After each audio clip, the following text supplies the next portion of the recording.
거룩한 주일 하나님께서 오늘도 우리에게 허락해 주셨습니다. 우리 다 같이 마음을 가다듬고 경건한 마음으로 하나님께 기도함으로 하나님이 기뻐하는 예배를 올리도록 하겠습니다.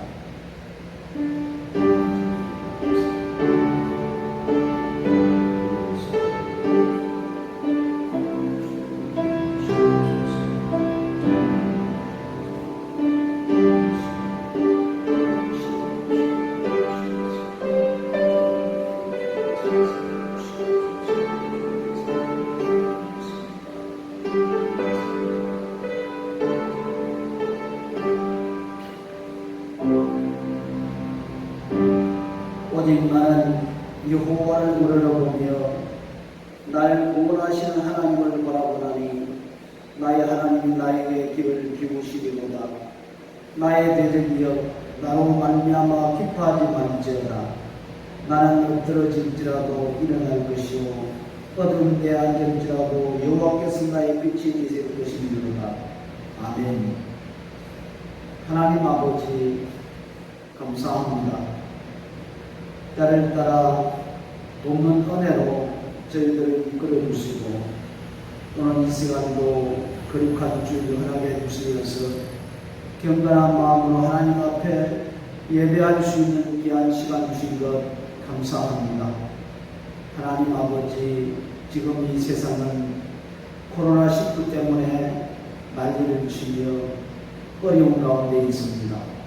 우리 아버지 하나님, 우리가 아무리 어려운 가운데 있다 할지라도 여호와 우리 아버지 하나님께서 저희들 이렇게 세우시고 인도하시고 힘주시고 또한 우리가 나갈 길을 주께서 인도해 주실 줄 믿습니다.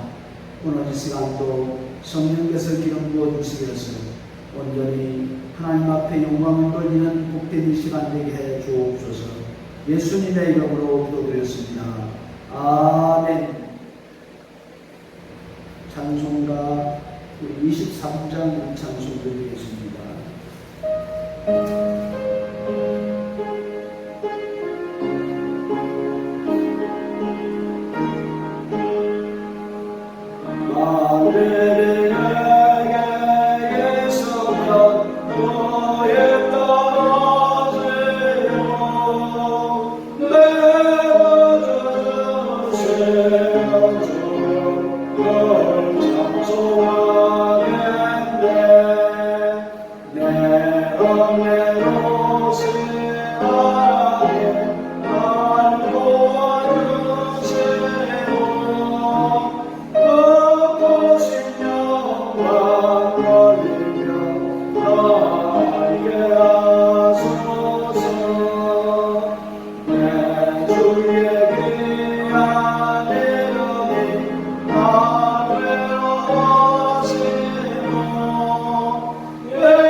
우리 이 시간 함께 주님 앞에 기도했으면 좋겠습니다.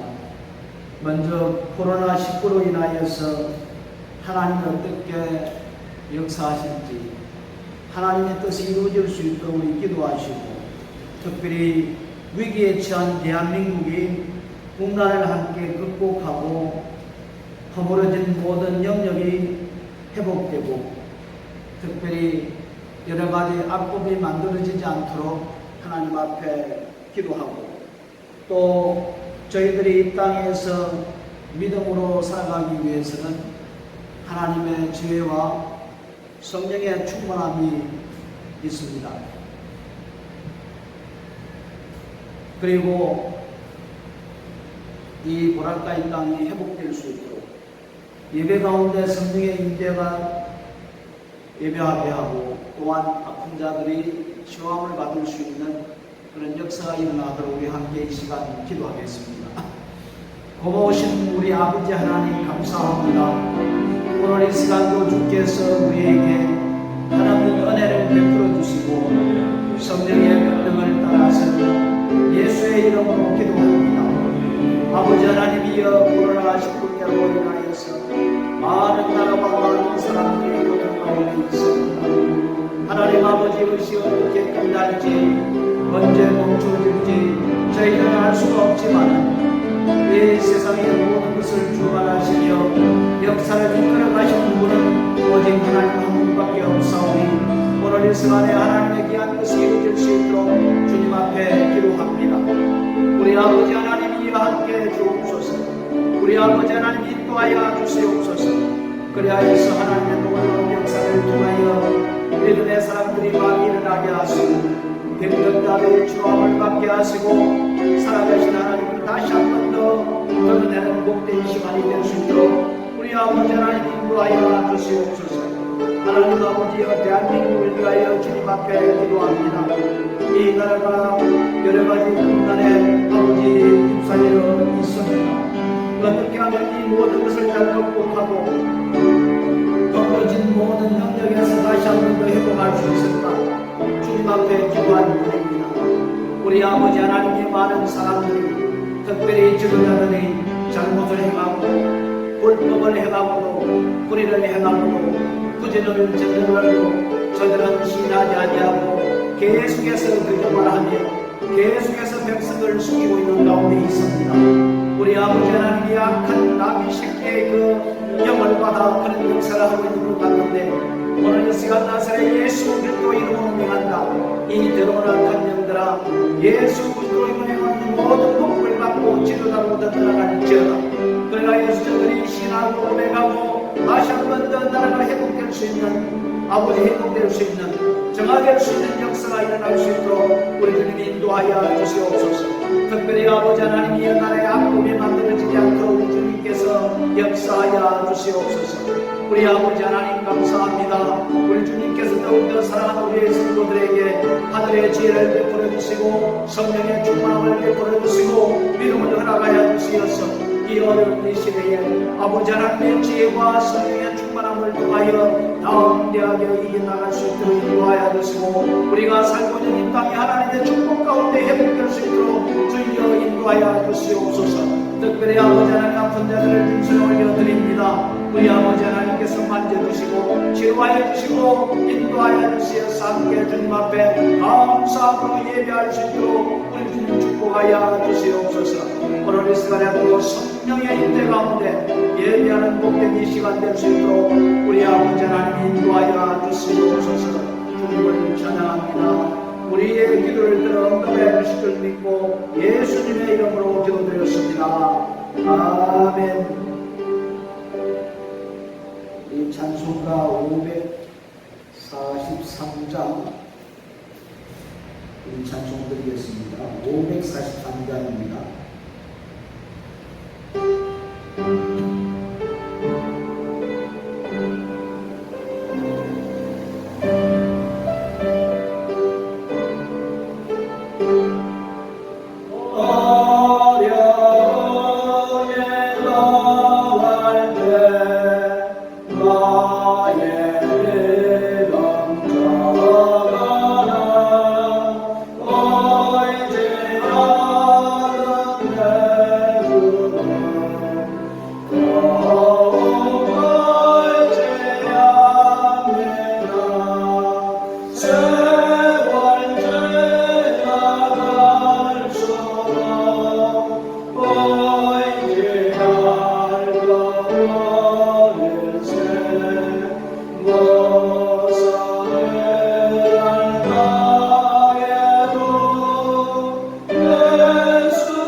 마태복음 6장입니다. 그러므로 내가 너희에게 이르노니 목숨을 위하여 무엇을 먹을까 무엇을 마실까 목을 위하여 무엇을 입을까 염려하지 말라. 목숨이 음식보다 중하지 아니하며 몸이 의복보다 중하지 아니하냐. 공중의 새를 보라. 심지도 않고 거두지도 않고 창고에 모아들이지도 아니하되 너희 하늘 아버지께서 두시나니 너희는 이것들보다 중하지 아니하냐. 너희 중에 누가 염려함으로 그 길을 한 자라도 더할 수 있겠느냐. 또 너희가 어찌 의복을 위하여 염려하느냐. 그래 백합화가 어떻게 자라는가 생각하여 보라. 수고도 아니하고 불쌍도 아니하느니라. 그러므로 염려하여 이르기를 무엇을 먹을까 무엇을 마실까 무엇을 입을까 하지 말라. 이런 다 일반인들이 말하는 것이라. 너희 하늘 아버지께서 이 모든 것이 너희에게 있어야 할 줄을 아시느니라. 그런즉 너희는 먼저 그의 나라와 그의 의를 구하라. 그리하면 이 모든 것을 너희에게 더하시리라. 아멘. 우리 사도신경으로 우리 신앙을 고백드립니다. 나는 전능하신 아버지 하나님 천지의 창조주를 믿습니다. 나는 그의 유일하신 아들 우리 주 예수 그리스도를 믿습니다. 그는 성령으로 잉태되어 동정녀 마리아에게서 나시고 본디오 빌라도에게 고난을 받아 십자가에 못 박혀 죽으시고 장사된 지 사흘 만에 죽은 자 가운데서 다시 살아나셨으며 하늘에 올시어 전능하신 아버지 하나님 편에 앉아 계시다가 거기로부터 살아있는 자와 죽은 자를 심판하려 오십니다. 나는 성령을 믿으며 거룩한 공교회와 성도의 교제와 죄를 용서받는 것과 몸의 부활과 영생을 믿습니다. 아멘. 아멘. 찬송가 351장 찬송들입니다. 351장입니다.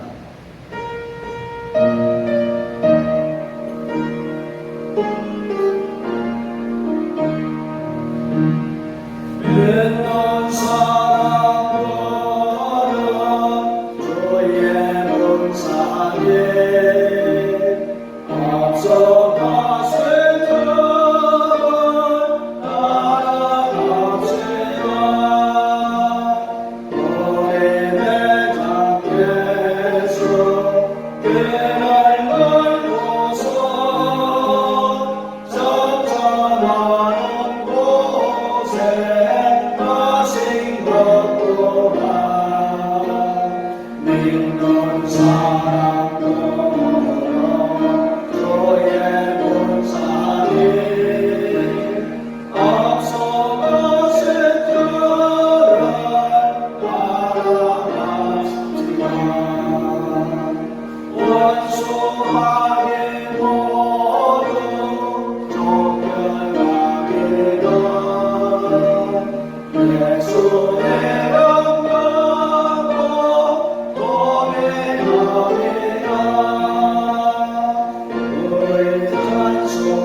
백성 나라와서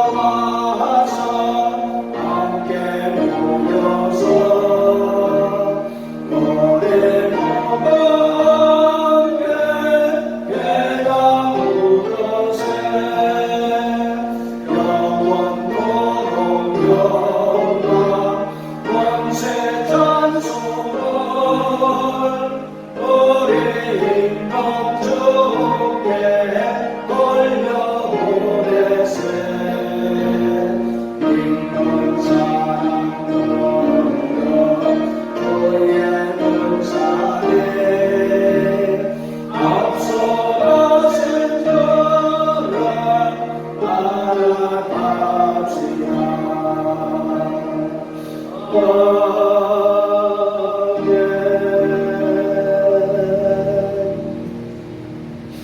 우리 기도드리겠습니다.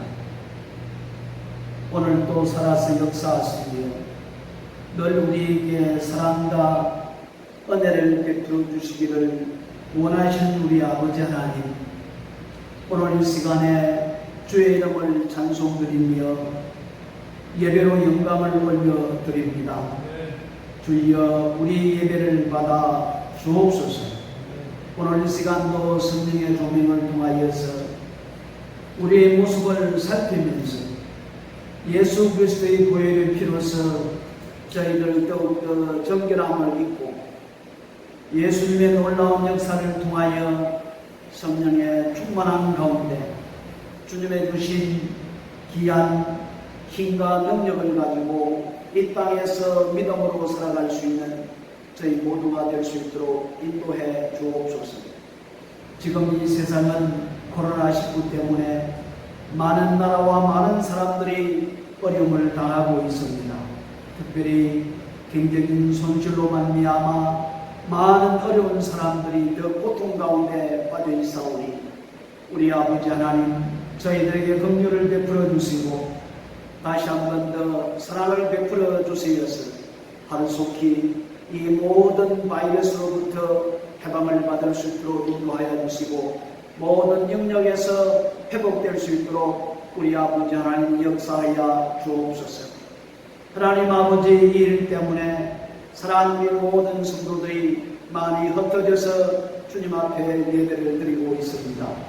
주여, 오늘 이 시간 어느 곳에 있든지 간에 어느 곳에서 하나님 앞에 예배를 하든지 간에 주께서 저들의 예배를 받아 주시옵시고 늘 저들 마음속에 주께서 역사해 주시어서 믿음으로 살아가는 데 조금도 부족함이 없도록 주께서 축복하여 주시옵시고 날마다 때마다 주의 음성을 듣게 하시고 들은 그 음성을 따라서 믿음으로 순종하며 하나님의 귀한 복을 받아 누릴 수 있도록 인도하여 주옵소서.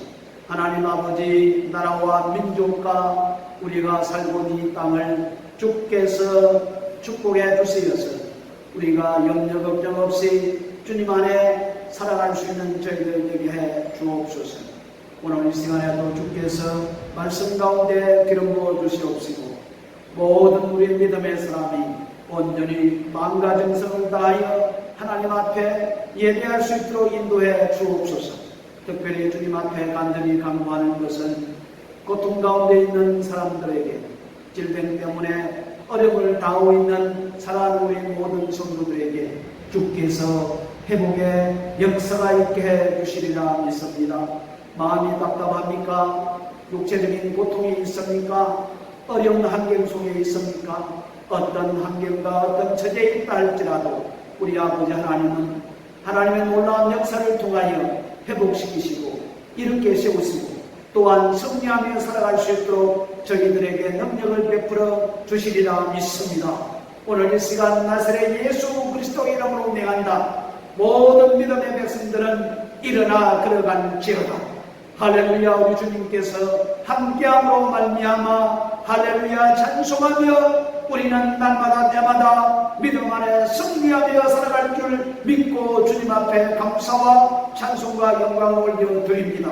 주여, 오늘도 이 시간 예배 가운데 함께하여 주시고 성령의 기름 부어 주시어서 온전히 저희 예배가 하나님 앞에 상달이 되고 우리 모두에게는 은혜가 넘쳐나는 복된 이 시간 되게 해 주옵소서. 예수님의 이름으로 기도드렸습니다. 아멘.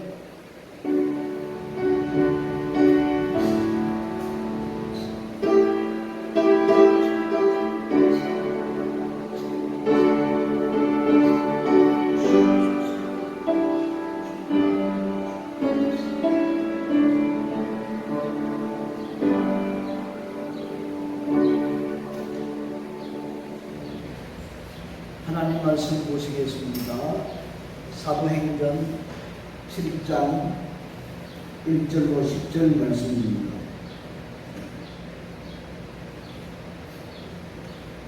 사도행전 7장 1절로 10절 우리 다같이 말씀 우리 보시겠습니다.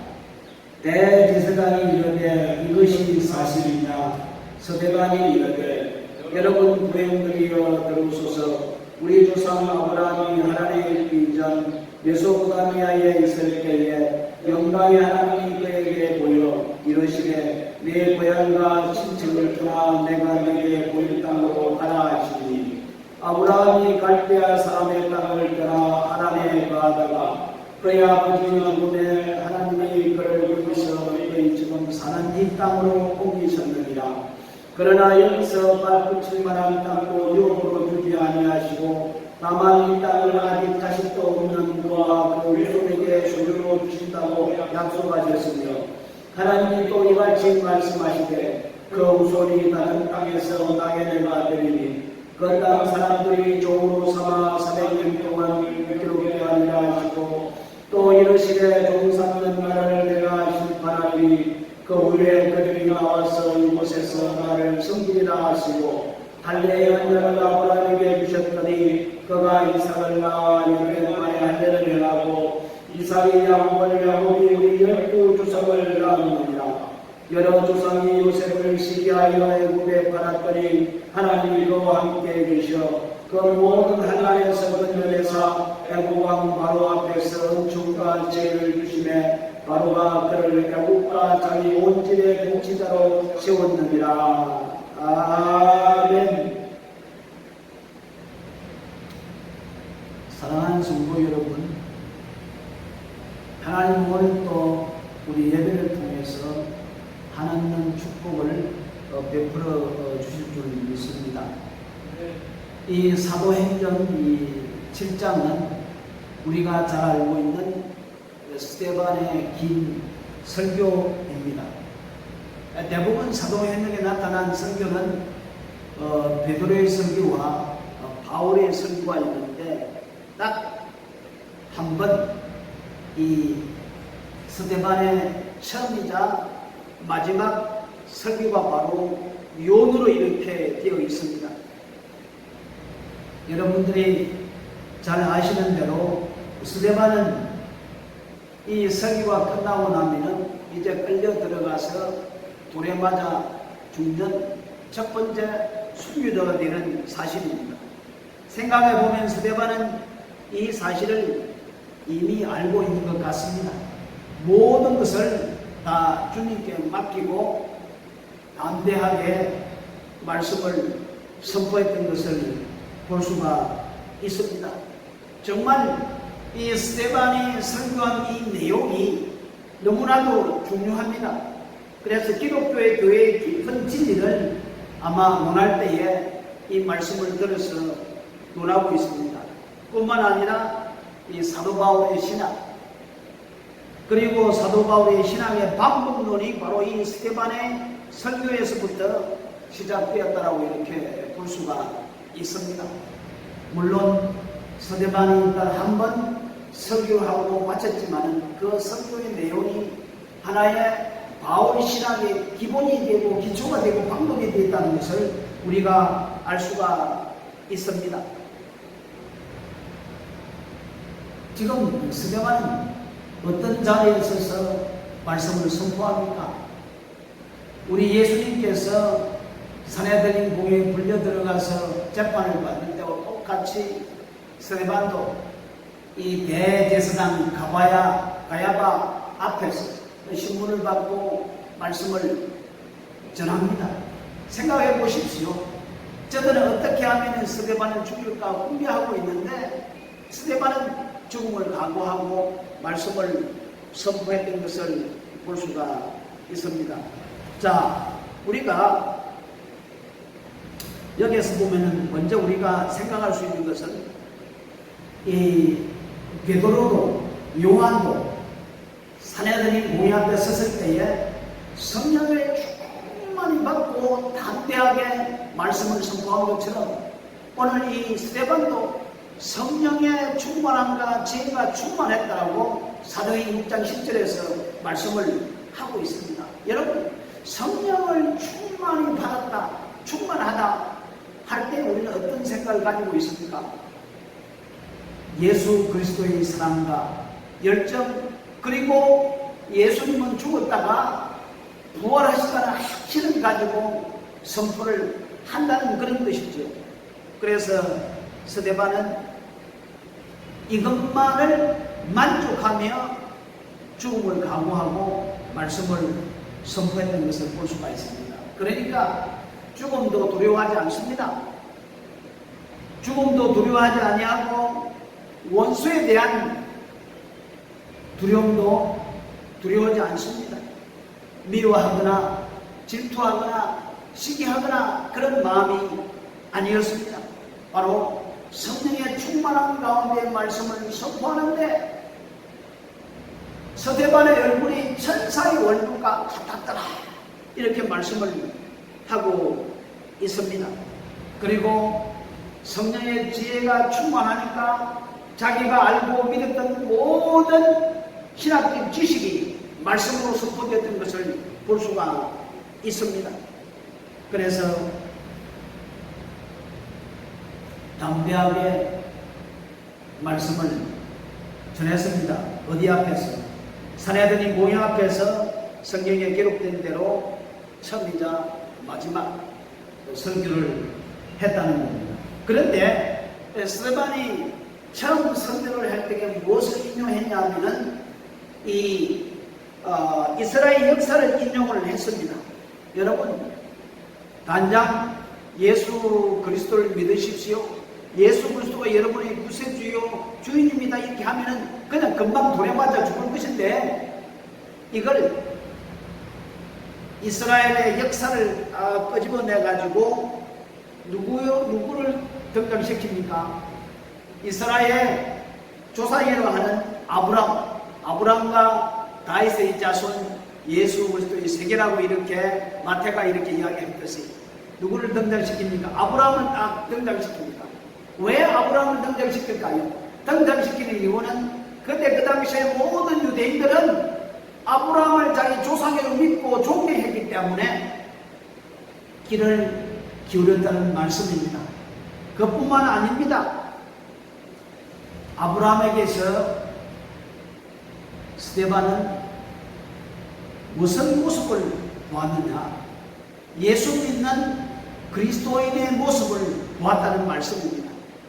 즉 기독교 신앙의 모델을 보았다고 이렇게 볼 수가 있습니다. 스데반이 운을 뗀 것이요 바울이 이것들을 발전시키게 됩니다. 바울 신앙은 아브라함의 신앙인 것입니다. 가장 중요한 믿음의 모델로 누구를 제시했느냐? 스데반은 아브라함을 믿음의 모델로 제시한 것이라 이렇게 볼 수가 있습니다. 그리하여 이제 보십시오. 아브라함의 믿음을 말할 때는 먼저 하나님의 약속의 말씀을 말하고 있습니다. 아브라함의 믿음을 말할 때에 뭘 말하고 있습니까? 하나님의 약속의 말씀을 말하고 있다는 겁니다. 아브라함의 긴 역사를 한눈에 봅니다. 아브라함에게서 중요한 것은 하나님의 약속입니다. 하나님의 약속입니다. 그 약속에 대한 아브라함의 응답이 곧 믿음이라는 것을 말씀해 주고 있습니다. 스데반은 바로 이 문제를 가지고 이야기하기 시작합니다. 아브라함은 하나님 말씀에 순종하여 고향을 떠났습니다. 이 사건을 들어서 예수 그리스도에 대한 믿음을 설명하고자 하는 것입니다. 그 방법은, 그 맥락이 그렇게 소중할 수가 없습니다. 보십시오. 아브라함에게서 하나님의 말씀하신 것을 보면 약속이 있고 명령이 있고 그리고 그에 따르는 순종적 믿음이 있었던 것을 볼 수가 있습니다. 약속이 있었죠. 명령이 있었죠. 그리고 순종이 있었죠. 그래서 그 약속의 성취가 이루어지는 것을 우리는 볼 수가 있습니다. 하나님의 성실성이 여기에 나타나게 되는 것입니다. 그런데 하나님께서 아브라함에게 복을 주실 때에 꼭 그대로 현장에서 주시지 아니하시고 약속을 주신다는 말씀입니다. 그냥 예라고 빵이라 뚝딱 주는 것이 아니라 하나님 아브라함에게 복을 주실 때에 약속으로 복을 주셨다는 말씀입니다. 우리는 이 점을 잊지 말아야 합니다. 마치 무엇과 같이 현찰을 주는 것이 아니라 약속, 어음을 주는 거라고 볼 수 있죠. 어음은 돈이 아니거든요. 그런데 시간이 되면 돈으로 바뀔 수가 있지 아니합니까? 그렇습니다. 그런데 이것은 어느 시각에 가서야 돈입니까? 현재는 돈이 아닙니다. 그러니 중요한 것은 그 어음을 믿느냐 안 믿느냐 이것입니다. 하나님께서 아브라함을 축복하실 때에 단장 돈으로 주셨습니까? 아닙니다. 자식을 단장 주셨습니까? 땅을 단장 주셨습니까? 아닙니다. 약속으로 주었다면 볼 수가 있습니다.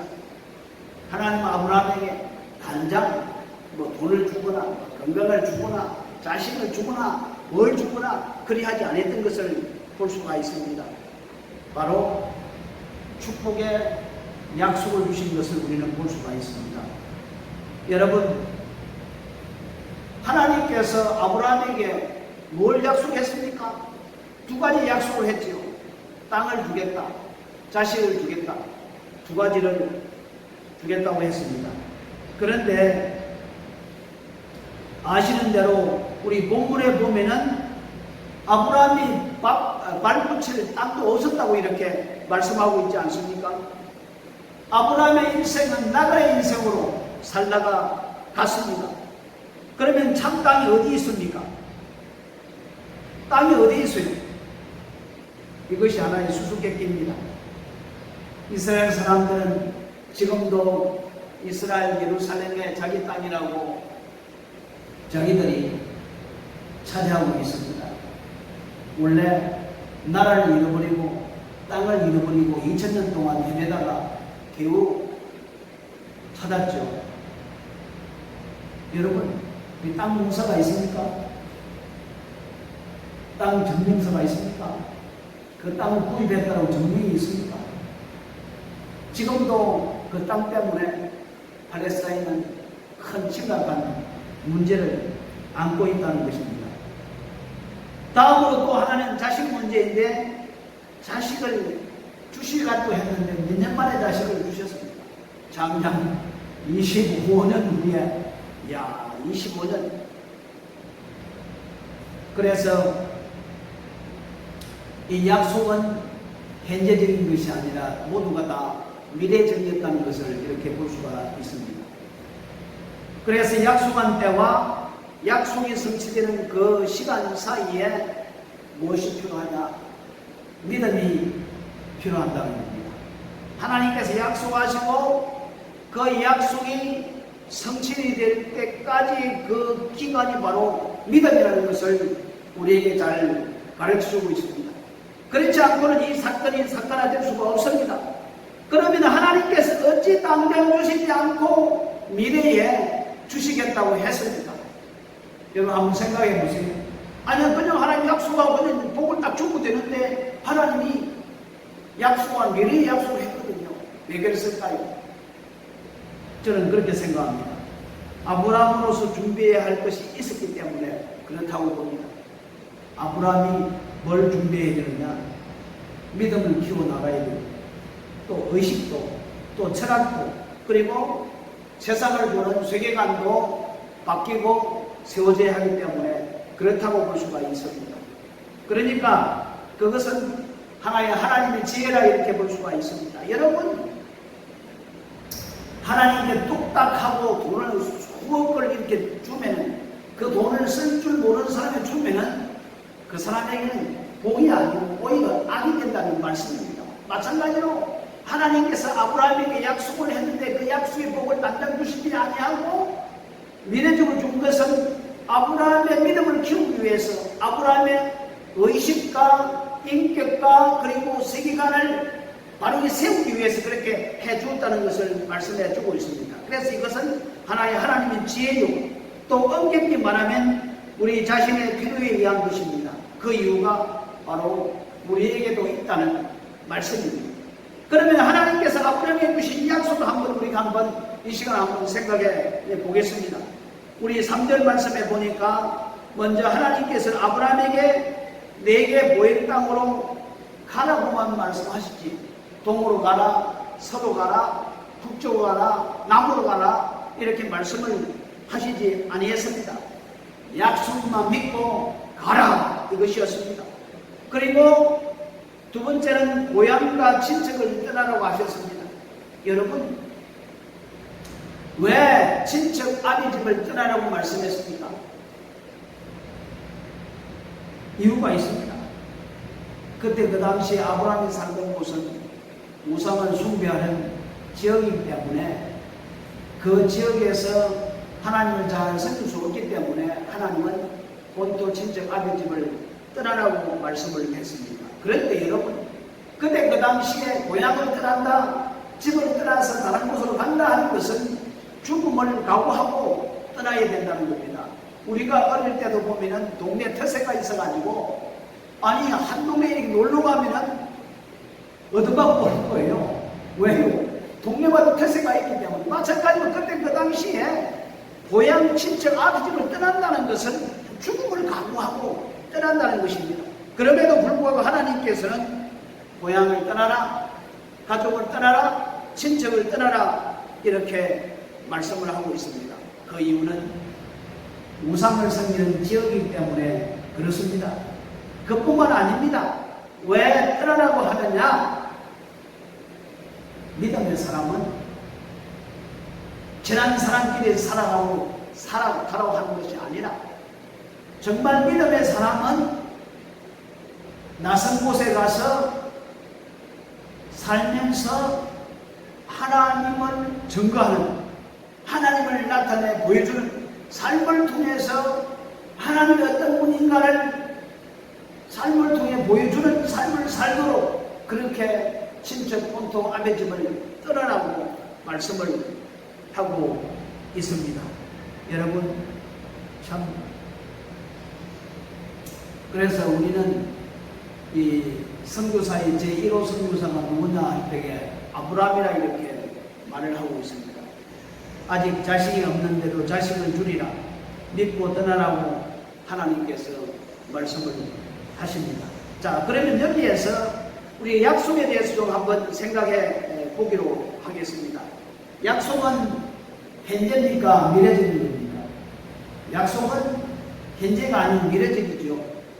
그런데 이 약속은 수평적인 약속이 있고 수직적인 약속이 있습니다. 여러분, 우리가 예를 들어서 나오냐고 나오고 이렇게 약속을 하는 것은 수평적인 약속입니다. 그런데 수직적인 이 약속은 이 아버지가 이제 인종할 시간이 다 되어서 아들에게 유언을 남깁니다. 유언을 가리켜서 하나의 이 수직적인 약속이라 이렇게 볼 수가 있거든요. 이것을 안 지키면 안 되는 거예요. 마지막 아버지가 아들에게, 딸에게 마지막 남기는 그 말은 수평적인 약속이 아니고 수직적인 약속이라고 이렇게 볼 수가 있습니다. 다른 말로 말하자면 유언이라 이렇게 볼 수가 있습니다. 이 유언이라는 것은 죽어야만이 효력이 발생이 되죠. 그래서 하나님께서 주시는 약속은 하나의 수직적인 약속이라 이렇게 볼 수가 있습니다. 그래서 해약을 할 수 없는 것입니다. 일반적인 겁니다. 하나님께서 야, 고향을 떠나라. 야, 너 이리로 가라. 야, 너 서라. 이 하나님의 일반적인 것이라 볼 수가 있습니다. 가라면 가고, 주라면 주고, 서라면 서는 것입니다. 이 일반적인 이것, 여러분, 예수를 믿어라. 예수를 믿으면 살고 예수를 안 믿으면 죽는다. 이 일반적인 거거든요. 일반적인 거예요. 그래서 유언은 꼭 지켜야 됩니다. 그래서 히브리서 9장 16절로 17절 말씀을 보면은 이런 말씀이 있습니다. 유언은 유언한 자가 죽어야 되나니 유언은 그 사람이 죽은 후에야 경고한 적 유언한 자가 살았을 때는 언제든 효력이 없느니라. 사실입니다. 이 죽음으로 사인을 하는 것입니다. 그러니 이것을 취소할 수 없습니다. 동시에 이 약속을 지키는 자에게만 그 혜택이 돌아간다는 말씀입니다. 약속은 분명히 살아있는데 상대방이 그것을 지키지 않으면 그 사람에게는 이 약속으로 말미암아 축복은 묘로 끝난다는 말씀입니다. 상관이 없습니다. 이 약속을 믿고 지키는 자에게만 약속이 흐르기 바라는 것입니다. 참으로 중요합니다. 사랑하는 성도 여러분, 하나님의 약속은 분명히 살아있습니다. 이 약속을 믿고 따르는 자에게만 약속으로 말미암은 모든 복이 임한다는 것입니다. 그러나 이 약속을 알지 못하고 이 약속을 따르지도 못하고 이 약속을 믿지 않는 사람에게는 그것이 아무 상관이 없게 됩니다. 그래서 옛 사람들은 많은 고생 끝에 이 약속을 수평적인 약속이 아니라 수직적인 약속이라고 이렇게 말을 하는데, 영어에는 약속이라는 것이 두 가지가 있는데 프라미스가 있고 테스트멘트가 있습니다. 테스트멘트. 이 테스트멘트는 이 프라미스의 의미가 다릅니다. 프라미스는 그냥 일반적인 약속이지만은 테스트멘트는 말 그대로 유언이라는 뜻입니다. 라스트 워드라는 말씀입니다. 그래서 구약에서 언약의 뜻을 가장 많이 쓰인 낱말이 브리트입니다. 옛날에 이 보라카이에 브리트 인터내셔널 스쿨이 있었죠. 이 브리트, 언약이라는 말이거든요. 이 브리트의 말에 대해서 좀 우리가 깊이 한번 생각해 보면은 이 약속, 언약을 말할 때는 카라트 브리트라고 이렇게 말을 합니다. 이 카라트라는 말은 자르다, 쪼개다는 이런 뜻입니다. 한 나라와 한 나라가 서로 약속을 할 때에, 서로 계약을 할 때에 어떤 식으로 약속을 하려면은 짐승을 잡아서 절반을 쫙 자릅니다. 자르고 양쪽에 짐승을 세우고 양 지도자가 그 짐승 중앙을 이렇게 지나갑니다. 그건 뭘 의미합니까? 이 약속을 지키지 아니하면은 이 짐승처럼 이렇게 죽게 된다는 의미입니다. 하나님도 아브라함에게 그걸 시켰던 것을 볼 수가 있습니다. 창세기 15장에 보면은 짐승을 쪼개놓고 아브라함이 하나님과 함께 가운데를 지났던 것을 볼 수가 있거든요. 그래서 이 약속은 절대로 어길 수 없는 하나님께서 친히 보정해 주신 약속이라는 말씀입니다. 자, 여러분 창세기 12장에 나타난 이야기를 한번 보십시오. 내가 너로 큰 민족을 이루고 네게 복을 주어 네 이름을 창대케 하리니 너는 복의 근인이 될지라고 약속과 함께 혜택을 보정해 주셨습니다. 특별히 하나님께서 내가 이 약속을 지키면 내 후손 가운데 메시아가 나올 것이라고 이렇게 말씀을 했습니다. 중요하고도 엄청난 혜택을 주시겠다고 하십니다. 하나님께서 아브라함과 사라에게 여러 차례 이러한 약속을 해 주셨습니다. 아브라함이 고향을 떠날 때에, 아브라함이 자신을 얻을 때에도, 아브라함이 모리아산에서 자기 자신을 바칠 때에도 이 약속이 있었습니다. 내 후손 가운데서 메시아가 나오리라. 엄청난 약속입니다. 그런데 여기에 문제가 있습니다. 이 약속에는 명령이 다른다는 것입니다. 이제 문제는 믿음입니다. 아브라함이 이 약속을 어떻게 믿어야 하는 것일까요? 아브라함의 믿음이 어떤 것입니까? 아브라함의 믿음은 그 일평생을 통해서 우리가 알 수가 있습니다. 아브라함의 믿음이 바로 이런 것이다 우리가 구체적으로 말씀드릴 수 없지만은 아브라함의 믿음은 그 전 생애를 통해서 나타나 있는 것을 우리가 볼 수가 있습니다. 다시 말해서 기독교적 믿음을 아브라함이 설명하고 있다는 말씀입니다. 가만히 보면은 우리는 믿음을 너무나도 주관적으로 생각할 때가 참 많이 있습니다. 병 들었을 때에 병이 나을지어다 이렇게 믿습니다. 돈이 없을 때 하나님 돈 주실 줄 믿습니다. 그건 믿음이 아니거든요. 여러분, 믿음은 들음으로, 들음은 하나님의 말씀으로. 아브라함의 믿음 보십시오. 하나님께서 말씀을 하시고 아브라함은 그 말씀을 듣고 그 말씀을 믿고 순종했던 것을 볼 수가 있거든요.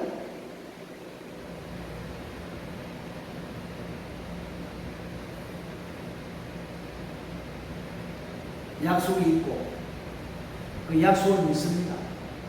하나님의 약속이 있고 그 약속에 대한 수용적 자세가 약속에 대한 전적인 신뢰가 있습니다. 이것이 믿음입니다. 객관적인 사건에 대한 객관적 약속에 대한 주관적이고 진실한 응답이 바로 믿음이라 이렇게 볼 수가 있죠. 전적 위탁이 바로 믿음인 것을 볼 수가 있습니다. 아브라함은 어떻게 되기를 바랍니까? 어떻게 될 줄 믿습니까? 복 받을 줄 믿습니까? 하고 하나님 앞에 기도하지 않았습니다. 다만 조용히 하나님의 음성을 듣기를 원했습니다. 여러분, 우리가 믿음으로 살아간다는 것은 하나님의 음성을 들어야 돼요. 말씀을 통해서, 기도를 통해서 하나님의 말씀을 듣고 그 말씀에 따라서 그걸 순종함으로 나갈 때에 그것이 믿음이지, 하나님의 말씀을 안 듣고 내가 있습니다 해서 그 믿음이 아닌 것을 볼 수가 있거든요.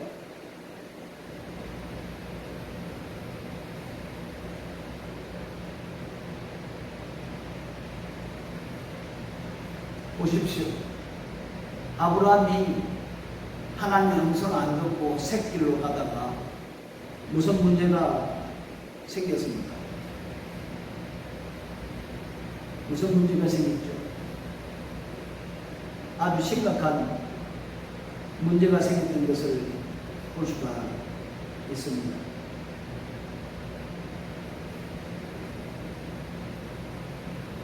여러분, 아브라함과 사라가 나이가 많아 늙었고 사라의 김속을 끊어진 지 오래인 때에 하나님께서 아들을 주시겠다고 약속을 하십니다.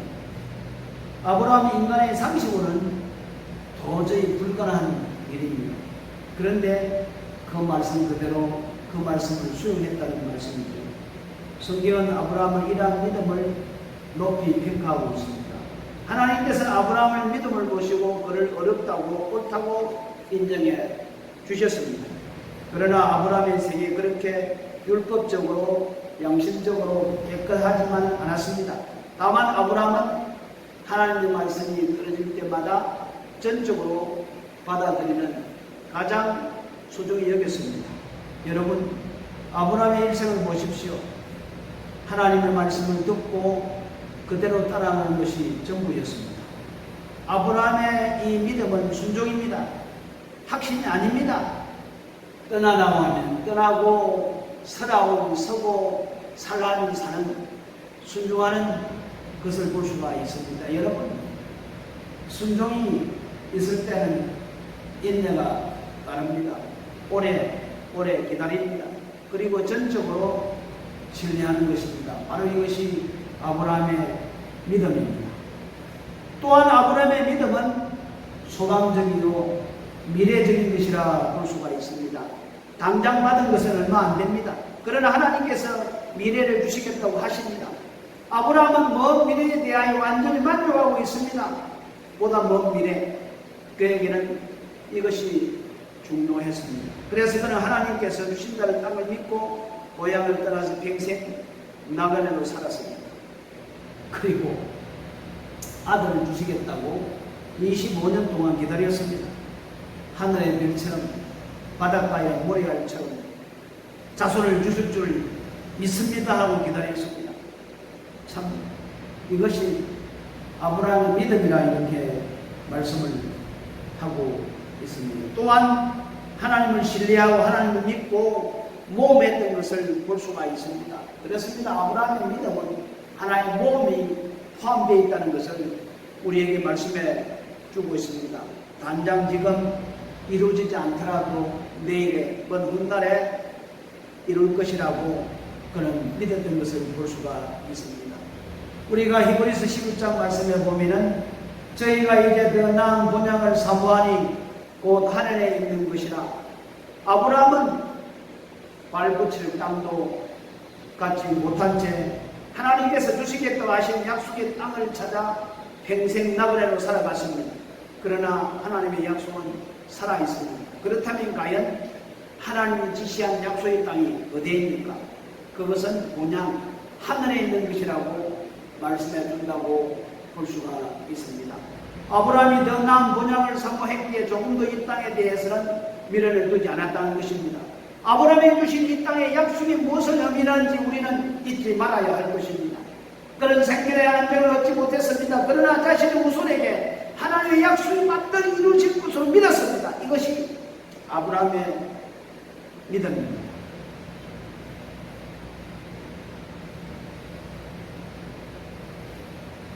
아브라함이 두 가지를 실수를 했죠.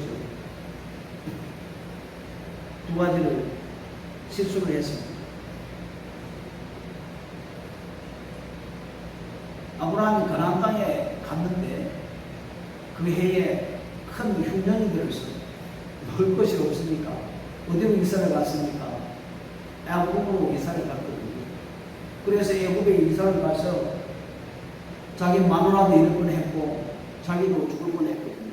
그런데 하나님은 그를 보호하고 지켜주는 것을 볼 수가 있거든요. 그 이유 때문에 자기의 자손들이 그 애굽 땅에서 400년 동안 종살이했던 것이 오늘 이 스데반이 설교를 하고 있습니다. 여러분, 하나님이 약속한 그 땅인데 흉년이 온다 할지라도 굶어 죽이겠습니까? 하나님이 약속해 주셨는데 설령 내가 굶어 죽는다 할지라도 하나님의 그 약속을 저버리지 말고 끝까지 지켜나가야 되는데 조금 흉년이 들고 배고프다고 다른 곳을 이사를 해버렸다. 물론 하나님께서 그를 보호해 주었지만 그 일 때문에 신학자들은 뭐라고 이야기하냐면 그 자손들이 400년간 애굽에서 중사하는 치를 겪었다라고 이렇게 이야기를 하고 있습니다. 그리고 하나님께서는 자식을 주시겠다 했는데 10년이 지났는데도 자식을 안 준 거예요. 그러니까 누구를 취했습니다. 하간을 취해가지고 엉뚱하게 아들을 하나 낳았잖아요. 참 그 아들을 잘못 놓음으로 인해서 지금 이 세상에 큰 심각한 문제를 일으키고 있는데 참 참지 못하고 그런 결과를 가져오니까 그 결과 때문에 참 여러 가지 어려운 문제가 많이 발생했다라고 말씀하고 있습니다. 그래서 창세기 18장에 보시면 이제 새 천사가 나타나서 아브라함에게 기한이 이를 때 내가 정녕 내게 돌아오리니 네 아내 사라가 아들을 있으리라. 여러분 보십시오. 이제 아브라함이 99세고 이제 사라도 거의 89세, 90세가 다 됐습니다. 생각해 보십시오. 경수가 다 떨어지고 전혀 인간으로 생각해 볼 때는 도저히 아기를 낳을 수 없는 입장인데도 불구하고 새 천사가 와가지고 야 내년 이맘때 사라가 아기를 낳을 거다 그러니까 사라가 그 말을 듣고 나서 웃었다고 이야기를 했지 않습니까? 그런데 성경에 보니까 그 천사가 그 18장 13절 말씀에 보면은 뭐라고 했냐면 사라가 웃음에 이르기를 내가 늙을 거는 어떻게 아들을 낳으리요 하느냐 여호와께서 못한 일이 있겠느냐. 하하 보십시오. 아무리 사라가 나이가 들어서 늙고 아기를 낳을 수 없다고 할지라도 하나님이 할 수 없겠느냐? 하나님 할 수 있겠느냐? 여러분 오늘 이 말씀을 보면서 우리 환경이 아무리 힘들고 어렵고 코로나19 때문에 정말 죽을 지경이라도 하나님은 모든 것을 해갈 수 있는 분이기 때문에 우리는 하나님의 그 능력을 우리는 믿어야 된다는 것입니다. 사라가 웃었지만은 결국에 거짓말했죠. 천사들 너 왜 웃었나? 그러니까 안 웃었다고. 그런데 호통을 치려고 할 수 있지만 그냥 넘어갔던 것을 볼 수가 있습니다. 그래서 하나님께서는 아브라함과 사라에게 자식을 약속하십니다. 기한이 이를 때에 내가 내게로 돌아오리니 사라에게 아들이 있으리라. 이건 일방적인 약속입니다. 그런데 참 감사해도 아브라함과 사라가 이걸 믿었다는 겁니다. 이건 믿었어요. 이건 믿었어요. 아브라함과 사라가 이 마지막 말씀을 믿어서 엄청난 이 사건입니다. 이것을 사도 바울은 어떤 신앙이라고 말하는 부활의 신앙이라고 이렇게 말을 하고 있습니다. 여러분, 이 아브라함과 사라는 그때 그 당시에 아기를 낳을 수 없는 죽은 사람을 이렇게 볼 수가 있거든요. 그런데 하나님이 죽겠다 하니까 그걸 믿은 거예요. 이 사도 바울이 이걸 부활의 신앙이라고 이렇게 말씀을 하고 있습니다. 죽은 것과 같은 자신을 깨닫고 이제는 우리가 그 피로 인하여 어렵다 하심을 얻었은즉 더욱 그로 말미암아 진노하심에서 구원을 얻을 것이니라. 로마서 5장 9절에서 이렇게 고백을 합니다. 그렇습니다. 생산 능력에 대하여 살아는 죽은 것 같은 존재입니다. 죽은 가기가 없지요. 이미 오래됐습니다. 단설한 지 이미 오래됐습니다.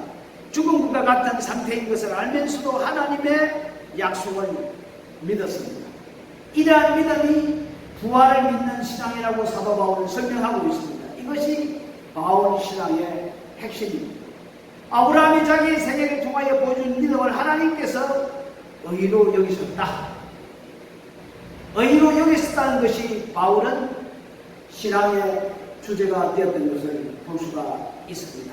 우리 로마서 4장 9절 말씀에 보면은 아브라함에게 그 믿음을 의로 여기셨다. 하나님께서 자기가 약속한 그 말씀을 믿으니까 아브라함을 의로 여기셨다고 이렇게 인정해 주었던 것을 볼 수가 있습니다. 하나님은 전지전능하신 분입니다. 엘사다이의 하나님, 나는 전능한 하나님이라. 너는 내 앞에서 행하여 완전하라고 이렇게 말씀합니다. 나를 믿으라 하십니다. 아브라함은 자신이 나이 들어 죽은 것과 다름없는 상황이라 할지라도 하나님께서는 나를 믿으라고 말씀했을 때 그들은 믿었던 것을 볼 수가 있습니다. 하나님은 말씀합니다. 의인은 그 믿음으로 말미암아 살리라. 의인은 믿음으로 말미암아 살리라. 아브라함의 믿음 그대로 크리스찬의 신앙의 모델이 되는 것이 이 때문입니다. 여러분, 믿음이 무엇입니까? 아브라함의 생애를 통해서 우리는 믿음을 배울 수가 있습니다. 아브라함의 생애를 보십시오. 아브라함의 약속을 믿고 나그네 생활하는 것을 보십시오. 이것이 바로 우리에게 필요한 믿음인 것을 잘 보여주고 있습니다. 바로 이것이 기독교적인 신앙입니다. 이것은 끝까지 약속을 믿고 기다리는 사람만이 받을 수가 있습니다. 이 믿음으로 말미암아 우리가 어렵게 되는 그런 결과를 가져온다는 말씀이죠. 우리들도 이제 아브라함처럼 하나님의 약속의 말씀을 듣고 그 약속의 말씀을 순종하면서 믿고 나갈 때에 하나님은 우리의 약속하신 축복을 우리에게 허락해 주실 줄을 믿습니다. 기도하겠습니다. 고마우신 우리 아버지 하나님 감사합니다. 오늘 또 스데반의 설교를 통하여 아브라함의 믿음을 우리에게 말씀해 주셨습니다. 아브라함은 늘 하나님의 약속의 말씀을 듣고 그 들은 말씀에 순종함으로 나가면서 믿음을 통하여 그 약속이 성취되었던 것을 볼 수가 있습니다. 저희들도 하나님의 그 약속하신 말씀을 따라서 믿음으로 살아가면서 하나님의 귀한 복을 누리는 우리 모두가 될 수 있도록 우리 아버지 하나님 축복해 주옵소서. 예수님의 이름으로 기도드렸습니다. 아멘. 아멘. 우리 찬송가 352장입니다.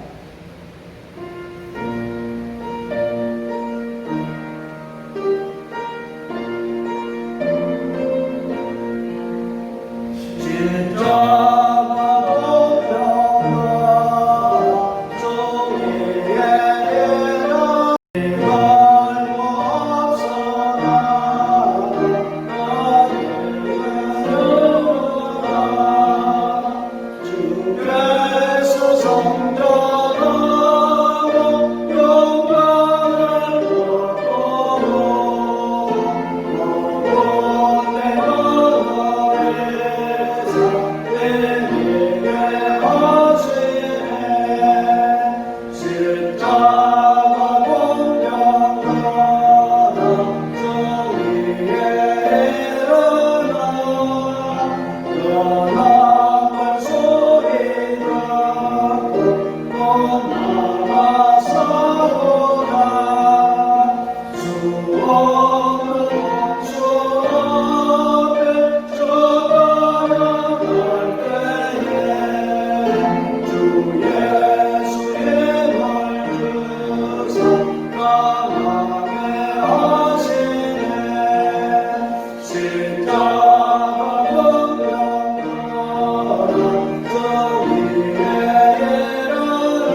우리 헌금을 위하여 하나님 앞에 기도합니다. 참 고마우신 우리 아버지 하나님, 저희들의 믿음이 아브라함을 따라가는 믿음이 될 수 있도록 인도해 주옵소서. 아브라함의 세계를 통하여 믿음이 무엇인지 우리에게 잘 가르쳐 주고 있었고, 그 믿음을 본받아 오늘 이 시대의 어려운 이 시대에 우리가 믿음으로 승리하는 우리 모두가 될 수 있도록 우리 축복해 주시리라 믿습니다. 오늘 이 시간에도 하나님을 사랑하고 하나님을 섬기는 귀한 마음을 몸에 담아 저희들 하나님 앞에 귀한 헌금을 준수히 올려드립니다.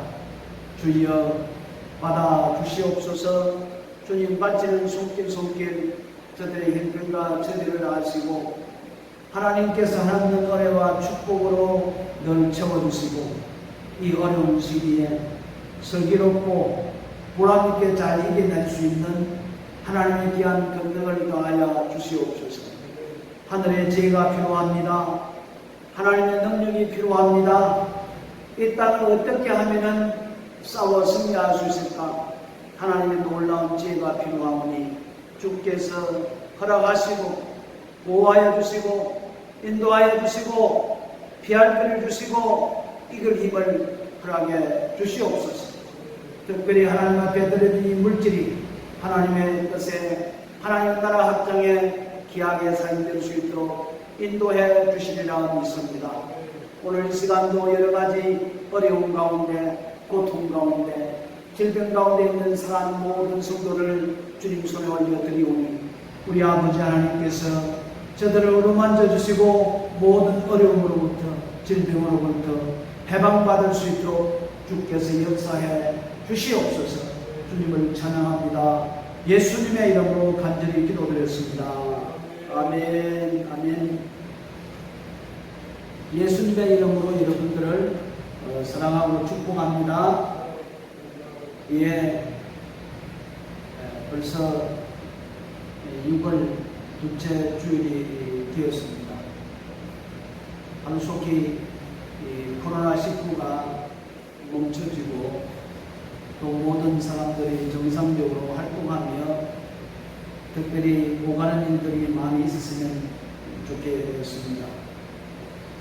정말 우리가 이 땅에서 지금 믿음으로 살기 위해서는 정말 하늘의 지혜가 필요하고 성령의 능력이 필요합니다. 우리 모두가 하늘의 지혜와 성령의 권능을 받기 위해서 말씀과 기도로 더욱더 주님과 더불어 교제하는 귀한 시간을 가졌습니다. 앞으로 우리가 어떻게 살아갈 것인가, 앞으로 이 세상을 어떻게 이길 것인가를 하나님의 지혜를 얻고 능력을 받는 우리들이 되어야 될 줄 믿습니다. 특별히 지금 남아서 함께 예배하는 모든 금투기 여러분들 더욱더 힘내시고 하나님 앞에 참된 예배를 드리는 여러분들이 되시길 바랍니다. 그리고 우리 수요일 예배는 오전 10시 30분에 코로나가 종식될 때까지 일시적으로 오전에 예배를 드립니다. 그리고 금요일은 온라인으로 기도회를 가집니다. 여러분 꼭 시간을 내셔서 함께 기도해 주시기를 바랍니다.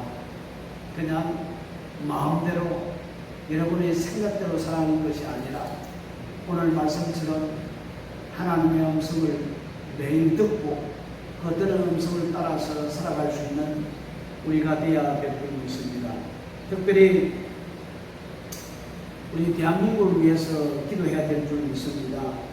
대한민국을 휘감고 있는 더러운 침묵의 영을 깨뜨려 잠자고 있는 백성들을 이렇게 세워서 정의를 외치게 하시고, 특별히 동성애와 차별금지법과 인권 교례와 같은 악법이 만들어지지 않도록 우리는 기도해야 될 줄 믿습니다. 그래서 우리는 주 예수 그리스도 이름으로 이 국회의원들, 잘못된 악한 영의 지배를 받는 국회의원들을 향하여서 그 속에 그 지배를 받지 못하도록 우리는 강하게 그들을 위해서 기도해야 될 줄 믿습니다. 성령이 역사해 주시어서 저들이 선한 일을 할 수 있도록, 백성들을 위하여 일할 수 있도록 우리는 기도해야 될 줄을 믿습니다. 특별히 부정과 불의와 불법을 행하는 자들이 이 모든 것이 까발려져서 드러나서 그들이 그 자리에 떠날 수 있도록 우리 기도를 해야 됩니다. 잘못이 드러나는데도 불구하고 한 사람도 잘못했다고 눈물을 흘리지 않고 회개하지 않고, 그래도 잘했다 떳떳하게 하는 꼬라지 보십시오. 지금 하는 꼬라지 보십시오. 참 기가 차고. 그래서 백성들을 위해서, 나라를 위해서, 교회를 위해서 우리 기도해야 될 줄 믿습니다. 그리고 이창호 안순집사님, 이미영 권사님, 유건한 성도님 건강 회복을 위해서 우리 기도해 주시고, 특별히 사랑하는 성도들을 위해서 기도할 뿐만 아니라 특별히 우리 말씀과 기도로서 늘 거룩해지는 믿음의 성도들이 되었으면 좋겠습니다. 이번 주 우리 선교사님을 위한 기도는 신우영 장계순 선교사님을 위해서 미얀마에 사역하고 있는 신우영 장계순 선교사님을 위해서 기도해 주시기 바랍니다. 우리 찬송가 54장 찬송하고 예배 마치도록 하겠습니다.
지금은 우리 구주 예수 그리스도의 은혜와 우리 아버지 하나님의 지극하신 사랑 같습니다. 성령님의 교통 위로 내주 역사하심을 통하여서 아브라함이 가졌던 그 믿음을 가지기를 소망하는 사랑하는 모든 성도들 버림버린 예와 그 가정과 자녀와 사업장과 일터와 오늘 또 복음을 위해 수고하는 사랑하는 우리 모든 선교사님들을 살피기위해와 흩어져서 예배하는 사랑하는 성도들 머리위에와 이 교회 위에 이제로부터 영원토록 함께 계시기를 간절히 축원하옵나이다. 아멘. 아멘.